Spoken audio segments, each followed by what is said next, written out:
And so now that we have kind of a big picture of Jesus, let's look at the actual books of the New Testament themselves. So thus far in this series, we've been in the Old Testament. Now we're in the New Testament.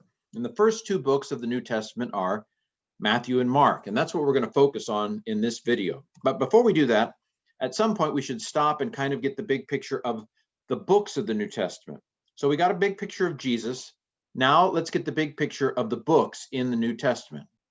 So the New Testament begins with 4 books that are called Gospels. Remember, in the Old Testament, you have Kings and Chronicles that kind of tell the same events from 2 different perspectives. Well, we have 4 different perspectives on the ministry of Jesus. We call these Gospels. So in the previous video 2 videos ago, I talked about how the gospel is the good news that Jesus is king and that God is coming as king and so forth. Well, a gospel with a capital G is a book about Jesus as the Messiah. And so Matthew, Mark, Luke, and John, these are the Gospels. Matthew, Mark, Luke, and John, they're kind of like biographies of Jesus, but they're not like modern biographies. For example, we have almost nothing about his childhood in any of these. His birth isn't in Mark. His birth isn't even in John. And we have only one little snippet in Luke about Jesus when he was 12 years old. So they're not conventional biographies. Luke is probably more of a history. That's not important right now. But we call them Gospels today because they're about Jesus. Now, paradigm shift, the Gospels weren't written first. We've talked about this before. Just because Joshua is about Joshua doesn't mean it was written at the time of Joshua. Or just because Jonah is about Jonah doesn't mean it was written at the time of Jonah. And just because the Gospels are about Jesus doesn't mean that they were written by Jesus or at the time of Jesus. In fact, all of Paul's letters, Paul is a major letter writer. He writes 13 letters in the New Testament, or at least there are 13 letters with his name on them in the New Testament. Paul was already dead, beheaded by the Emperor Nero, infamous Emperor Nero beheads probably the Apostle Paul. Paul was already gone by the time the Gospel of Mark, which was probably the first gospel, was written. So just because the Gospels come first in the New Testament doesn't mean that they were written first. Next, we have a book called Acts. Now, Acts is a history of the early church. I wish we had 4 histories of the early church. Wouldn't that be interesting? If we had Matthew volume 2 and Mark volume 2 and John volume 2, man, we would have I bet we would have a very different picture of the early church than we do now, which is kind of sad. In the same way that the Christmas plays that we watch are different because we have Matthew and Luke, and we have shepherds and wise men, for example.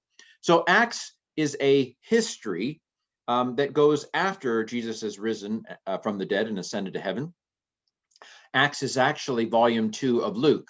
So Luke is the third gospel, it's volume 1, and then Acts is volume 2. They're volume 1, volume 2. Then we have letters and sermons, mostly letters, that follow. So the Gospels give us the story of Jesus' ministry. One person has described the Gospel of Mark as a passion story with a preface, because basically Passion Week begins around chapter 11, I think, in Mark, and it only has 16 chapters. So they're not biographies that are even out. They are focused on the good news of Jesus' ministry. So we have the Gospels, we have Acts, then we have letters and sermons. Like I said, Paul, there are 13 letters with Paul's name on it. Then there's a sermon known as Hebrews. For many, many years, people thought that Paul wrote Hebrews too, although nobody thinks that in the scholarly world anymore, maybe one person. And then after Hebrews, we have other letters, James, 1st, 2nd Peter, 1st, 2nd, 3rd John, 1st John may actually be another sermon, Jude. And then finally, we have the book of Revelation. It's not Revelations. Don't say Revelations. That really ticks Bible professors off when you say Revelations. No, not really. We're used to it. But it's not Revelations. It's the book of Revelation. It's also called the Apocalypse, which means revelation. Anyway, so there you have an overview of the parts of the New Testament. Again, as I've said, there are 4 Gospels: Matthew, Mark, Luke, and John. And they're probably, they're not written first, and they're biographies of a sort, except for maybe Luke, which, because it's Luke Acts, it's maybe a history. Mark was probably written first, and then John was probably written last. The overwhelming majority of experts on the Gospels think that Mark was written first. I won't go into too much detail on that. Maybe we'll have a reason to say something about it. Again, the Gospels are the story of Jesus' ministry, culminating in his death and resurrection, not about his childhood. When did Jesus do his ministry? Well, we've already talked about this in our Mission of Jesus video, and that is probably around 27 to 30 AD. All right, so there's the big picture of the books in the New Testament. And so we want to start with Mark. Why are we starting with Mark again? Because according to most scholars, Mark is probably the first of the Gospels written. Why do they think this? Well, I'm not going to go into too much detail, but basically, when you take Mark, you can get what's called a synopsis of Matthew, Mark, and Luke that lays them right next to each other. And what you find is all but about 31 verses of Mark is either in Matthew or Luke. It's very interesting. And Matthew especially tends to follow the wording of Mark word for word at many, many places. But Luke does it too some. And so if we were to draw two circles, overlapping circles, and one was Matthew and one was Luke, we would find that the Gospel of Mark is almost all overlapped in Matthew and Luke. So this suggests a couple of things. Now, Jesus could have just inspired all of them, dictated them to go word, word, word, word, word. I mean, you could say, well, couldn't God have just dictated it to where it's so similar in the words? Well, he could have, but why would he have gone same word, same word, same word, different word for and? Same word, this is in the present tense, this is in the past tense. Same word, whole different thing here. Same word. Wow, Mark almost sounds like it conflicts with Luke here. You know what I'm saying? It just, now maybe God was just having fun with this. Watch this, Gabriel. This will really send the biblical scholars in the 1800s into a tailspin. You know, maybe God was just having fun. But the simplest explanation, and there's nothing wrong with it, because God can inspire editing, right? God doesn't just inspire dictation, turn off brain, right. But God can inspire a person to edit and to use sources, right? Why would that contradict inspiration or inerrancy? So I think that by far the easiest explanation is simply to say that either Mark is an abridgment using Matthew and Luke as a source, or Mark is the source of Matthew and Luke, or some version of Mark. And Mark has a more primitive feel. Its grammar is rougher, has more Aramaic words, it's less theologically careful. And so for these reasons, the overwhelming majority of experts on the Gospels think that Mark was written first. Okay, there, I did it. But that's not really going to save anybody, or hopefully won't send anybody to hell either. But those things aren't really that important, especially not in a survey course. What we want to know is, what are the key special emphases of Mark? What are the key kind of, wow, I can tell that's Mark, even though you didn't tell me which gospel it's in, because it really fits Mark's kind of special deals. I sometimes think of the Gospels as a college cafeteria. Have you ever been in a college cafeteria where, you've got your salad bar, you've got your vegan bar, you've got your I'm an old person bar, you've got the I just want whatever I can get quick and get out of here bar, and no alcohol bar. Not going to do it. But so you've got special emphases at different. This is the Chinese, bar. You have special emphases at different bars. Well, you might think of Mark and Matthew and Luke and John as having special deals on Jesus, kind of special emphases on Jesus. And again, it's not that it contradicts the others. It's just that you just really notice that Mark does certain things more than, say, Luke or John does. So, for example, Mark really repeats a lot the idea that Jesus told people not to say who he was. Sometimes they call that the Messianic Secret. When Jesus heals someone, he says, don't tell anybody. When Jesus casts out a demon, when the demons come to him, he says, don't shut up, demon. He's always, and even the transfiguration, Jesus goes all transporter beam, shiny. with Moses and Elijah, and he tells them, don't tell anybody till after I'm risen from the dead. And they're like, okay, what's risen from the dead? And so this kind of secrecy theme is, again, it's not that we don't find, because Matthew and Luke use Mark as a source, you do find traces of that, especially in Matthew, but even some in Luke. But it's really pronounced in the Gospel of Mark. And so if you were to say, okay, Ken, I'm going to read you a verse, which gospel is it from? And if it said something and Jesus told them not to tell, I would immediately guess that's probably Mark. Could be Matthew, might be Luke, but probably it's Mark. So this secrecy of Jesus' identity. Why? Why does Mark do this?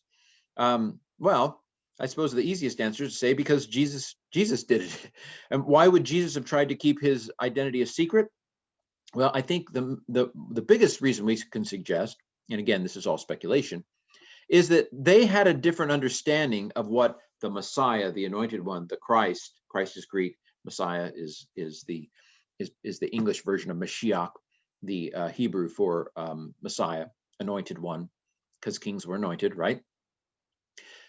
The Jews expected the Messiah to come, pound the Romans, kick them out of Israel, and restore the kingdom to Israel. So the Jews were not looking for a Messiah to die for their sins. That's just, as far as I can tell, there is no evidence in any Jewish literature before Christ of a dying Messiah. I mean, there was once, a few years ago, there was somebody who said, I think I found a little fragment in the Dead Sea Scrolls that, well, I don't know about that. If so, it's a fragment and difficult to reconstruct. Anyway, what I'm getting at here is that it simply doesn't seem to be the case that anyone thought the Messiah would come and die for sins. And the disciples clearly did not get that. I mean, when Peter confesses in Mark 8, Jesus says, who are people saying I am? And Peter says, they're saying this, they're saying that. Jesus says, well, who do you say I am, Peter? Peter says, well, you're the Christ. And Jesus says, you're right, and I'm going to Jerusalem to die. And then Peter says, no, you're the Messiah. Messiah's a win. You're a winner, Jesus. You're not going to die. And Jesus says, get behind me, Satan. And so it just was not expected. Even after the resurrection, it's kind of like, man, Jesus didn't expect you to die. And wow, didn't expect you to rise from the dead. Are we back on for the kingdom? Acts 1:6. Are you now going to restore the kingdom to Israel? So they're really, the idea that Jesus would die, that he would rise and then rise, or that it would be 2,000 years, this is just not something that the disciples were expecting, because nobody was expecting it. That simply was not what they were looking for in a Messiah. There's a book I didn't mention in my Between the Testaments, but it could be Pharisee, it could be a scene. I'm not sure. Nobody's sure really what it is, but there's a book called the Psalms of Solomon that was written in the 1st century BC that basically says the Messiah is going to come and pound the Romans. And so they were expecting a military Messiah. They were not expecting a love your enemies Messiah or a die for sins Messiah. And so one reason why Jesus may have kept his identity a secret was so that because they had the misconception of what the Messiah was. If he'd have said, yes, I'm the Messiah, they'd said, great, I'll go get my sword, let's go kill some Romans. And that just wasn't what Jesus was here to do. And so as far as telling people not to tell that he'd healed them, they don't listen to him. And the consequence is he can't go into villages anymore. He just gets mobbed. And so there may have been some practical reason for that. And of course, it also shows that God doesn't force people to obey him either, I suppose, at least not yet. So one of the special themes of Mark, the secrecy of Jesus' identity. Another special theme of Mark is the disciples don't get it. They're like, whoop, whoop, whoop, whoop, Three Stooges. Yeah, we're going with you, Monty Python. They just don't get it. 3 times Jesus says he's going to Jerusalem to die, and 3 times they do something stupid. First, I already told to Peter where Jesus said, get behind me, Satan. And another time they're trying to say, who's going to be greatest in the kingdom? Maybe I'll be the Secretary of Defense. I'll be the Secretary of the Treasury, Judas says. You know, who's going to be greatest in the kingdom? I wonder what office I'll hold. You know, and Jesus is like, I'm going to Jerusalem to die, guys. Kingdom is going to be a while. And then James and John, hey, can we sit on your right and left hand, Jesus? You know, have thrones right next to you. And Jesus is like, guys, aren't you listening to me? Are you able to drink from the cup that I'm about to drink? Meaning death. And they say, yeah, give us a cup. He's got a cup somewhere. Yeah, I'll drink it. they don't get it. And so the disciples just don't, they have a lack of understanding. And I have a quote here, so I'll reinforce these again in a second. Also, I mentioned that Jews didn't understand that the Messiah would die for sins. And so this connection between Jesus suffering and him being the Messiah is something that Mark especially hammers home. So the climax you can tell the same story in more than one way. The climax of Mark, I believe, is at the cross where Jesus dies, and there's a centurion. He's not even a Jew. There's a Roman centurion who sees how Jesus dies, and he says, wow, surely this guy was the Son of God. He's the first person in the book of Mark to get the connection between Jesus' death and him being the Messiah. Nobody else, not even a Jew, gets it prior to that time. Peter gets the Messiah bit, he doesn't get the suffering bit. And so I would say that the Gospel of Mark climaxes at the cross. The resurrection in Mark is more of an epilogue rather than the climax. In Matthew, we have a double climax, the resurrection and then the Great Commission, go into all the world, make disciples, go make disciples of every nation. In other Gospels, John, the resurrection is the climax. In Luke, the resurrection is the climax. But in Mark, I would say the death on the cross and the acknowledgement of the centurion is the climax. So these are kind of the three big special emphases on the food bar of Mark. Oh, this is mystery meat. I don't know. This is Messianic Secret meat. And I felt really stupid after I ate this. No. Okay. And you suffer after the third one, but you're happy about it. Okay. So key themes of Mark, just to give you some examples. Here's an example of the Messianic Secret, the secrecy theme in Mark 3:11. Whenever the unclean spirits saw him, they fell down before him and cried out, "You are the Son of God," the King, right? Son of God's a royal title. But he strongly commanded them not to make him known. Messianic Secret. Here's one for the lack of understanding. Mark 8:17. Jesus says to the disciples, do you not know or understand? Are your hearts hardened? Do you have eyes but not see? Do you have ears that don't hear? So he feeds the 5,000, he feeds the 4,000, and then he says, beware the leaven of the Pharisees. And they're like, oh, we don't have any bread. We need to go to Walmart. He's like, I'm not talking about bread. It's a metaphor. Someone said, oh, the disciples don't understand metaphor. It goes over their head. And they said, no, nothing goes over my head. We're too quick. Never mind. Guardians of the Galaxy reference. So the parable of the sower, I don't know if you know the parable of the sower. In the parable of the sower, a man goes out and sows seed. And some of it falls on the path and birds snatch it up before it even takes root. Some of it's on rocky ground. It springs up when the sun comes out. Some of it gets choked by weeds, but some of it's good soil. And the point of this parable is that those who have ears to hear will understand Jesus, but it's like a riddle if you don't have ears to hear. Those who have faith will understand. Those who don't have faith won't understand or will get ticked off. And the funny thing is the disciples say, well, that was a neat story, Jesus. What was that about? In other words, the parable whose point is those who have ears to hear will hear. The disciples don't hear. They don't understand it. They don't have ears to hear. And Jesus is like, you don't understand this parable? How will you understand any parable? This is the parable about parables. But there's hope. Jesus goes on and explains it to them. So it's not like they're predestined not to understand. They just need a little extra help. But this theme of the disciples' lack of understanding is especially pronounced in the Gospel of Mark. Some think that there's a tradition that the Gospel of Mark was Mark writing down material that he'd heard Peter preach and that he'd help Peter translate into other languages like Greek, into Greek. And so maybe we're getting a little bit of Peter's own, I was so stupid, idiot. But anyway, Napoleon Dynamite. Here, this verse about the connection between Jesus' death and his being the Messiah. Peter says, you're the Christ. And then he begins to teach them that the Son of Man must suffer greatly. See, there's a connection between him being the Messiah and him suffering. All right, a couple more things on Mark before we move on. Here we have a very important verse in Mark, Mark 10:45. The Son of Man did not come to be served, but to serve and to give his life as a ransom for many. We talked about this in terms of satisfaction idea that Jesus satisfies the order of things. It seems like that something needs to be paid for all this sin, and Jesus dies as a ransom for us to liberate us from the consequences of our sins. But this is about it. There really isn't a big theme on the importance of Jesus' death for sins. It's not a big theme in Mark. It's not a big theme in Matthew. Not a big theme in Luke. In fact, Luke doesn't even have this clear of a statement. It has something different from ransom in its version. John, of course, is very big on the importance of believing on Jesus. And for God so loved the world, he gave his only son. John is a different, and now for something completely different.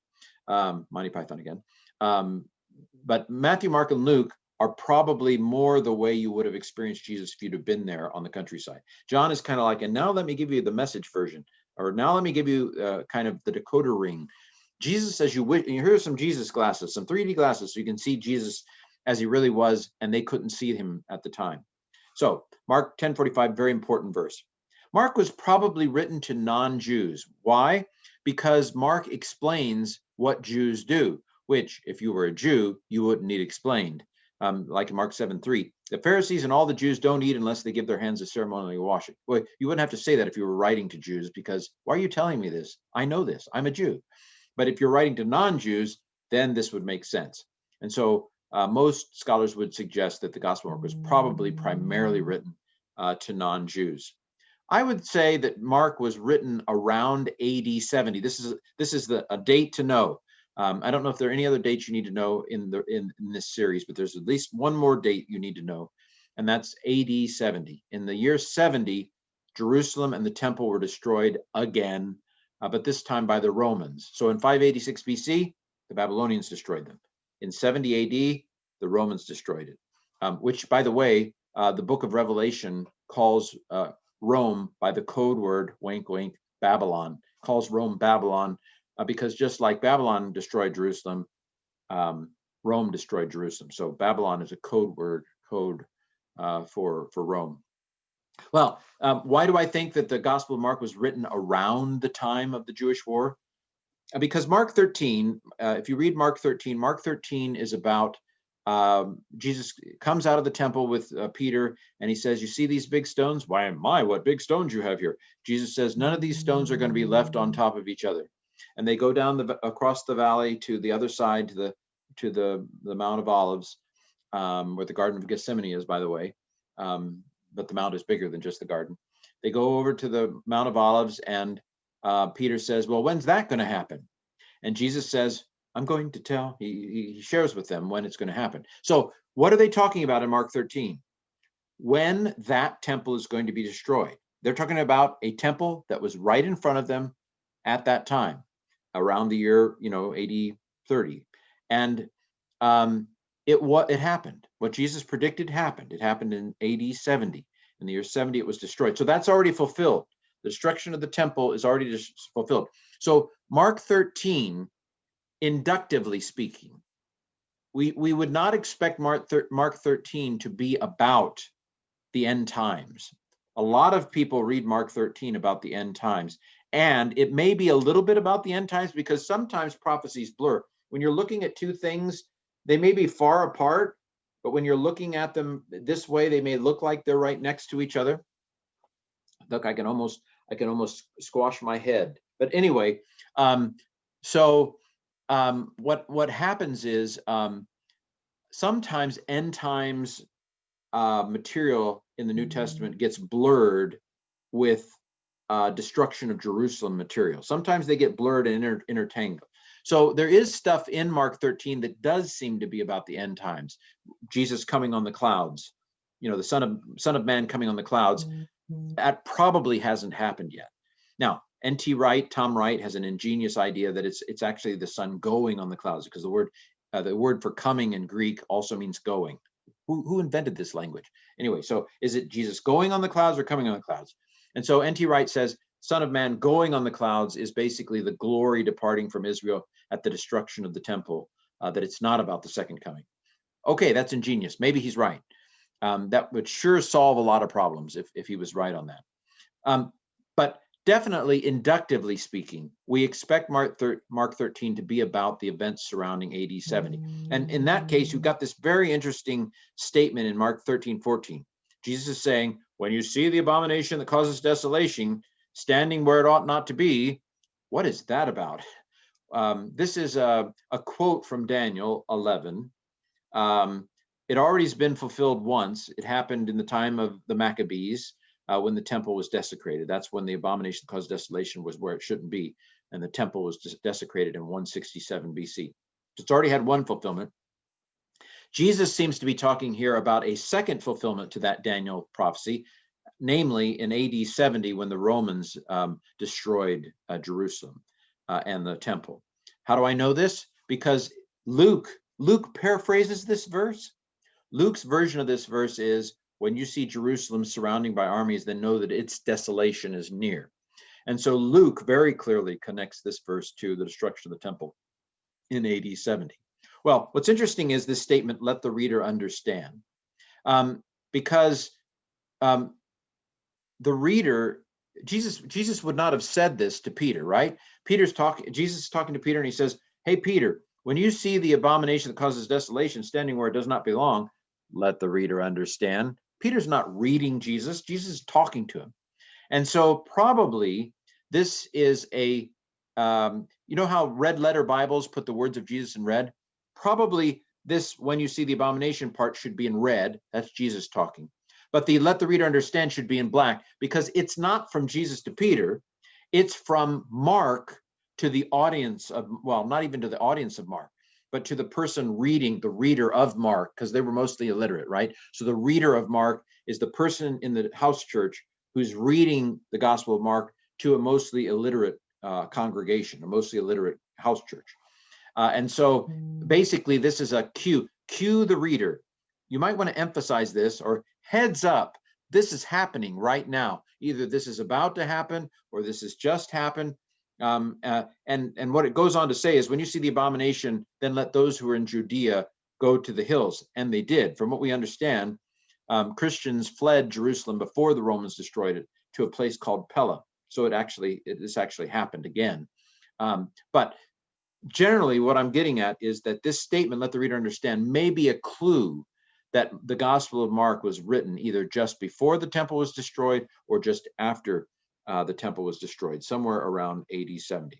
Well, phew, I need to catch my breath after that. That's the Gospel of Mark. Could have just done a video on that, but I have a certain number of videos to get through before this course is done.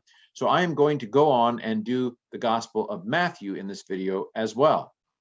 So I've already mentioned that the Gospel of Matthew is probably used Mark as a source.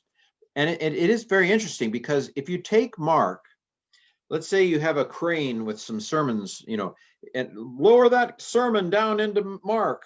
If you were to take Mark, add a birth story, add a resurrection story, and download 5 big sermons into Mark, just basically at key points in Mark, insert 5 large sermons, you would end up with the Gospel of Matthew. And so Matthew is basically, it starts with the birth story of Jesus. Mark doesn't have a birth story. We have the birth story of Jesus with wise men, and the genealogy, the family tree of Jesus in chapter 1. And then we download the Sermon on the Mount for chapters 5 through 7. And then we expand the mission sermon. So there is mission in Mark, but we expand it with a sermon in Matthew 10. And then we expand the parables. Mark 4 has parables, but let's expand it in Matthew 13. And then we add a sermon on discipline and forgiveness in Matthew 16 and 18. And then add some material on judgment to Mark 13. I just talked about has that judgment stuff of AD 70. Expand it, add a couple chapters in Matthew 25, for example, and voila, we have the Gospel of Matthew. And so Matthew is basically an expanded Mark. Again, it could be the other way around. Mark could be a Reader's Digest version of Matthew, but probably it's the other way around, because Matthew's Greek is smoother. So it makes no sense for Mark to say, while I'm abbreviating Matthew, I'm going to mess up its hair. It makes a whole lot more sense that Matthew would say, while I'm expanding Mark, I'm going to smooth out the Greek a little bit.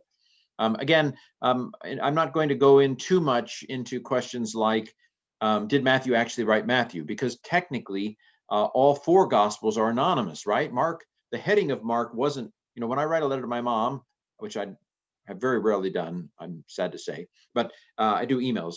If I were to do, I wouldn't say the letter of Kenny to his mother, you know what I mean? And so the Gospel of Mark, Gospel of Matthew, those are headings that were probably added when these were collected, maybe as late 100 years after they were written. And so the headings are not original, probably. Some have argued they are, but they're probably not original. And so the Gospel of Matthew doesn't say who wrote it. The Gospel of Mark doesn't say who wrote it. The Gospel of Luke doesn't say who wrote it. Gospel of John says that the beloved disciple is its source, but it doesn't say who the beloved disciple is. This is very frustrating for those of us who I want answers. I want answers. Well, we can make educated guesses. And there's, of course, it is puzzling why someone would come up with Mark if it wasn't Mark. I mean, Mark is this obscure character in the New Testament. So why would you say that? Why would you come up with Luke? And so it does seem quite possible to me that the disciple Matthew stands in some way in the background of the Gospel of Matthew. But I'm not going to go into it because time is short. By the way, there are 5 big sermons here. 1, 2, 3, 4, 5. Some have suggested that the Gospel of Matthew was trying to subtly evoke images of the Pentateuch, Genesis, Exodus, Numbers, Deuteronomy. Maybe, maybe not. But let's go to the cafeteria and look for the special themes of the Gospel of Matthew. So one of the special themes of the Gospel of Matthew is that Jesus is the son of David. Again, he's the king. He's the Messianic king. He's the Christ. He's got the right resume, right? See Matthew 1, where his family tree, he goes back to David. And here's an example of that. The genealogy of Jesus Christ, the son of David, all the generations from Abraham to David were 14. By the way, in English, we have separate symbols for our numbers, 1, 2, 3, than our letters, ABC. But in older languages, they use their letters as numbers. So you can add up the number of somebody's name. We'll talk about 666 when we get to Revelation. But so, for example, if you take David's name in Hebrew, it's Dalet Vav Dalet, DVD. And so Dalet is the 4th letter, Aleph, Beit, Gimel, Dalet. So we've got 2 Dalets, 4 plus 4 is 8.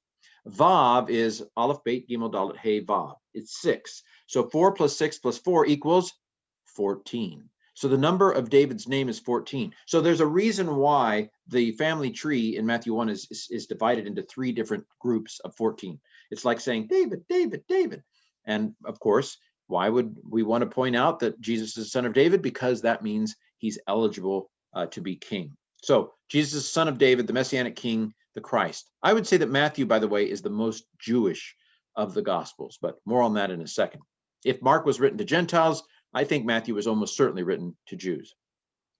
Another thing on the menu in the Matthew bar is that Jesus is the authoritative teacher and interpreter of the law. Jesus is Moses 2.0, or maybe Moses infinite 0.0, but he's like a new Moses. I mentioned the 5 sermons that it might be a stretch, but they might evoke this sense of Genesis, Exodus, Numbers, Deuteronomy. But we also have Jesus went up into a mountain, Sermon on the Mount. When he was set, his disciples came to him. So who else went up into a mountain and gave the law? Moses went up to Mount Sinai and gave the law. Well, Jesus goes up into a mountain and fulfills the law. He says, I've not come to destroy the law, I've come to fulfill it. And so Jesus is a new Moses. And of course, there are images of Moses also in the birth story. So just as Pharaoh tried to kill the babies and Moses escaped, so Herod the Great tries to kill the babies in Bethlehem and Jesus escapes. And so there are several images of Moses in the Gospel of Matthew.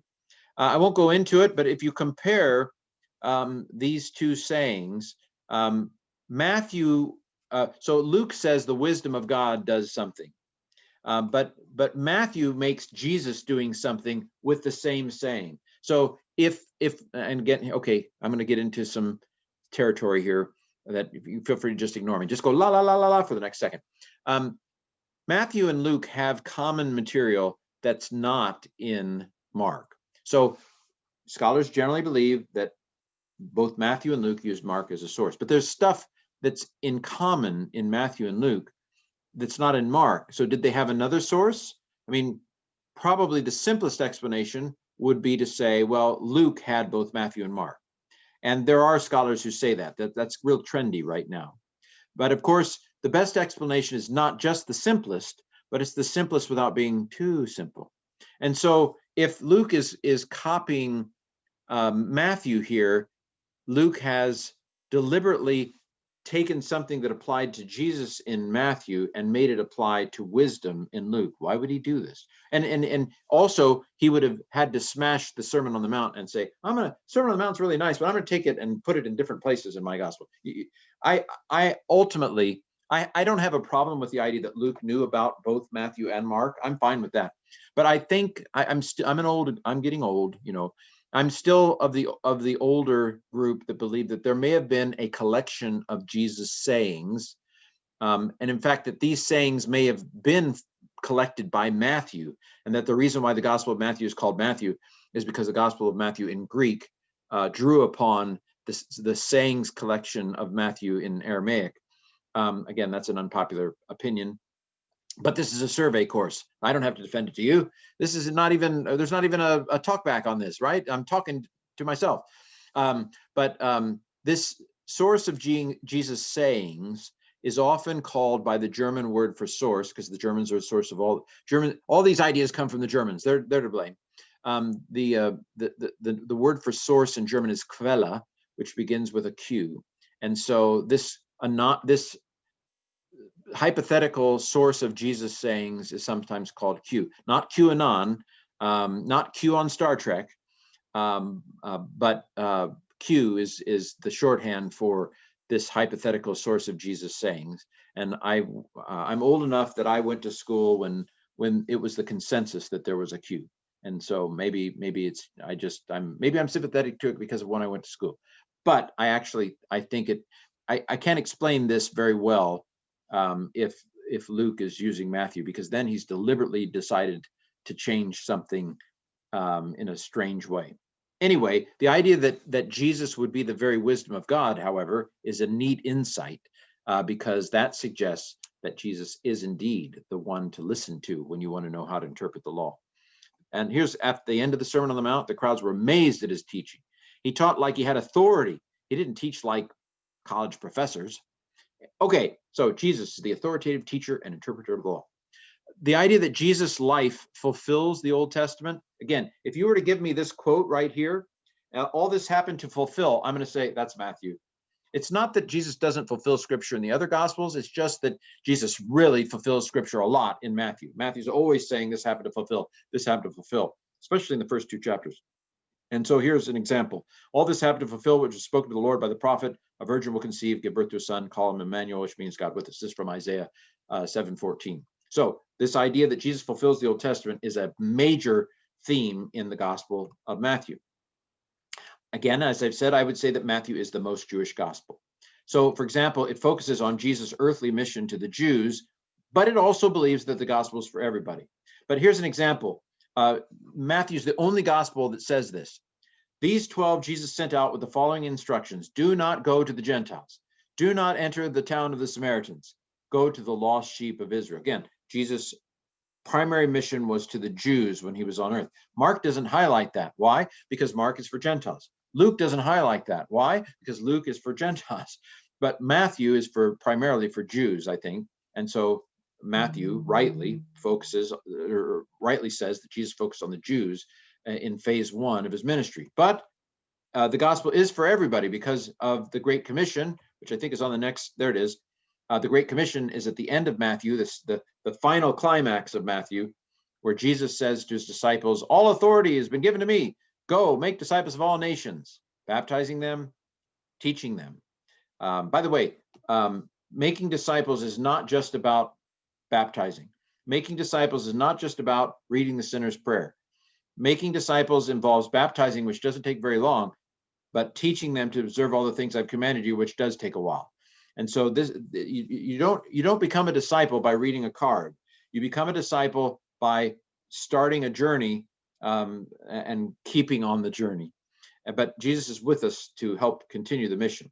Okay, so Matthew is the most Jewish gospel that does focus on phase one Jesus being on the Jews, but it also believes that the gospel is for everybody, which Mark and Luke also say. I also put this here, most apocalyptic gospel. Did you know that hell is mentioned more in the Gospel of Matthew than it is anywhere else in the Bible? Jesus in Matthew talks more about Gehenna, hell, than even the book of Revelation. The book of Revelation doesn't talk about hell that much, except in the last chapter or two, but Gehenna, hell, is everywhere. Now, what is Gehenna, Ken? Well, if you remember from our talk on the Psalms, the word Sheol simply means the realm of the dead in general. But Gehenna is the hell of fire. Gehenna comes from the valley where they burn the trash outside Jerusalem. It was the valley Gehinnom. And so it came to be associated with a fire that never goes out. And thus it became Gehenna, the hell in the afterlife where the fire never goes out. Matthew is more nuclear clouds than the other gospels. There's more weeping and wailing and gnashing of teeth in Matthew than in any other gospel. So that's a Jewish thing. The Gospel of John doesn't have hardly any imagery of hell. It talks about eternal punishment, but doesn't talk about it doesn't picture the fire or the second coming in the way that the others do. Okay, Matthew is also hard on the Pharisees, the hardest on the Pharisees. Some of the other gospels aren't quite as hard on the Pharisees. In fact, some of the Pharisees come to Christ in John, Nicodemus, for example. Joseph of Arimathea, I think. Isn't he one? Anyway, so Matthew is very hard on the Pharisees. And not only them, but on unworthy believers. Let me start with hard on the Pharisees. Why would Matthew be so hard on the Pharisees? Maybe because at the time Matthew was written, the Pharisees were the other option. So a lot of the other groups are gone. The Sadducees ran the temple. So after the temple was destroyed, Sadducees are gone. Essenes and revolutionaries tended to fight in the war. They were killed. So the Pharisees are the group the main group that's left after the temple is destroyed in AD 70. And of course, Christians fled Jerusalem and probably didn't, by and large, fight in that Jewish. So there's a Jewish war that leads to the destruction of Jerusalem. Jewish war begins about 66 AD and then ends with more or less with the Romans destroying Jerusalem in AD 70. And so the Pharisees basically they go spiritual. So I think there were Pharisees that fought in the Jewish war. There were Pharisees that were very political, probably. But after the destruction of Jerusalem, they go mostly, no, let's just pray. Well, not really. They go on the rules, right? You've ever heard, I don't want to be a Pharisee because they're not fair, you see. They go, not all Pharisees were like that, by the way. Some of them were strict without being legalistic. But the Pharisees go really hypothetical, spiritual, kind of rule oriented. They kind of depoliticize themselves after a couple times of fighting against the Romans not turning out so well.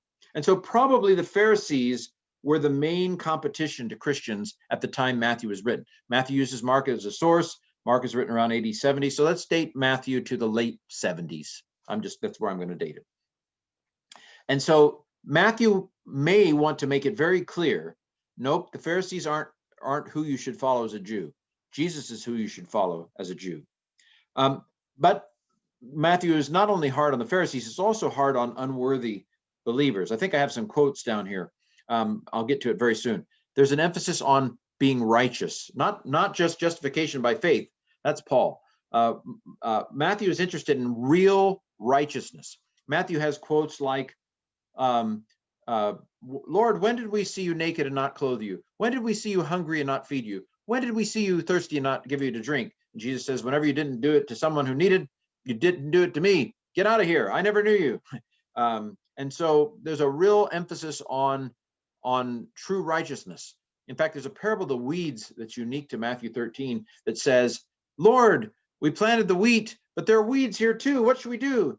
And Jesus basically says, wait till the harvest, then we'll sort it out then, and we'll burn the weeds. The implication seems to be that in the church, there are both true Christians and not true Christians. and God allows there to be not true Christians in the church, they're right next to you, and look to the right and the left of you in church. 2 out of 3 of you aren't Christians. No, I'm just joking. So there are weeds in church and there are wheat in church, and God lets them go along their merry way, and he'll sort it out, baptize them all, and we'll sort it out on the day of judgment. Again, Matthew's a scary book. Lord, Lord, I prophesied in your name. Who are you? Depart from me, you doer of iniquity. I never knew you. Matthew 7. So there's a real emphasis on being truly righteous, and not just in theory, not just because you said the sinner's prayer, but actually having fruits of righteousness, actually helping people. Here are some of the verses I've been quoting. Unless your righteousness surpasses the righteousness of the scribes and Pharisees, you will not enter the kingdom of heaven. That's hard on the Pharisees. Not everyone who says to me, Lord, Lord, will enter the kingdom of heaven, but those who actually do the will of my Father. Here's hard on the Pharisees. Woe to you, scribes and Pharisees, hypocrites! You give 1/10 of your spices, mint, dill, cumin, but you neglect important things like justice and mercy and faithfulness. There's nothing wrong with tithing your salt, but you should also take care of widows and orphans and things like that. And so there you have a little bit of taste of Matthew and Mark. I'm sorry, this is a long video, but I want to get now into the Gospels. So our next video is going to be on the Sermon on the Mount, which is in the Gospel of Matthew, and probably the best encapsulation of Jesus' ethical teaching. So this has been the Gospel of Matthew and the Gospel of Mark in the Gospel Cafeteria.